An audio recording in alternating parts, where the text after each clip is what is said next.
Waqt il-programm Extra Sajf fuq l-Istazzjon Nazzjonali kienu mistiedna l-kap tal-Partit Nazzjonalista Idher Delija u l-avukat Bernard Grech, iż-żewġ persuni li esprimew l-interess għall-elezzjoni ta' kap tal-Partit Nazzjonalista.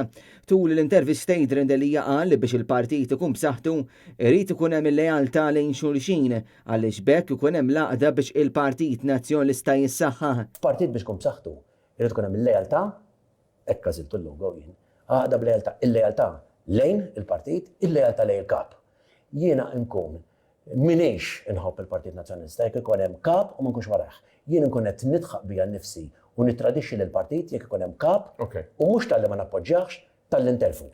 Però din naħseb it-tesserati jifhmuha u jafu li rridu nkunu maqudin biex innexxilna nagħmlu l-ikbar swida lil dan il-gvern. Min-naħa tiegħu Bernard Grech qal il-Partit Nazzjonalista jeħtieġ li jiġġedded u jkollu kuntatt dirett man-nies. Jekk m'aħniex ħannaqdu lill-partit, jekk mhux ħanifhmu lil xulxin, jekk mhux ħanersqu b'relazzjoni taħjar ma' xulxin madur il-mejda, lanqas biss nistgħu nibdew niġġeddu.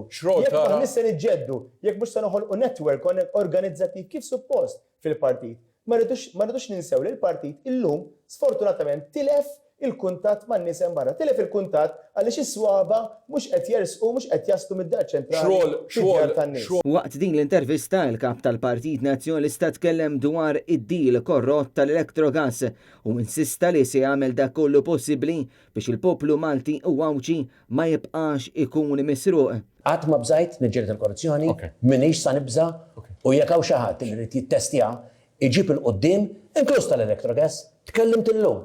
Tkellimt il-bieraħ, nibqa' nitkellem. U fil-moment li jkun hemm biżżejjed provi illi anka minn kien hemm qabli qatt ma wasal li għamel il-pass li għamilt jien f'tal-Vitals, anka f'tal-Electrogas, ninvestigaw il-kuntratt, naraw x'fih ħażin, naraw minn hemm warajh u jekk hemm bżonn nikkanċellawh u nfittxu lil dawk kollha li serqu l-poplu Malti. X'inhi d-differenza? Bernard Grech intant qal il-Gvern Laburista jrid ikun responsabbli ta' għamilu u ma jistax ikun li ħadd ma jiġbidlu l-attenzjoni, inkluż l-istituzzjonijiet Ewropej. L-ewwel irridu niġġieldu għalhekk importanti nagħmlu ġlieda kontra l-korruzzjoni b'mod għaqli, mhux billi noqogħdu ninstabtu l-emmulaw ma mmorru bil-liġi, ma jekk ukoll iva anke b'mod politiku biex iva dan il-pajjiż jerġa' jkollu isem ta' min jixraqlu. Imma mbagħad immorru iva fi Brussell, immorru niddiskutu, imma jkollna dik il-kapaċità, dik il-ħila, dik is-saħħa li nistgħu nitkellmu ma' min isuh li huwa daqsna mhux jaħarsu l-isfel lejna u jgħidulna aħjar intom taraw x'qegħdin tagħmlu f'pajjiżkom. Jekk ma jkollniex isem illi jkun rispettat fl-istituzzjonijiet Ewropej u anke madwar id-dinja, in-nies u l-pajjiż u l-Prim Ministri se joħduna biċ-ċar. Tul l-intervista Idher Delija qal li minn mindu ġie elett bħala kap tal-partit 3 snin ilu, il-messaġġ ewlieni tiegħu kien li jressaq lill-partit viċin in-nies u li din il-ħidma u se jibqa' jagħmilha sal-aħħar. U qal li mhux se jibża mill-isfidi u f'kull ġurnata li tgħaddi se jibqa' jagħti kollox għax jaf li meta jagħmel dan ikun qiegħed jistinka l-pajjiż u għall-futur tal-Maltin u l-Awċin.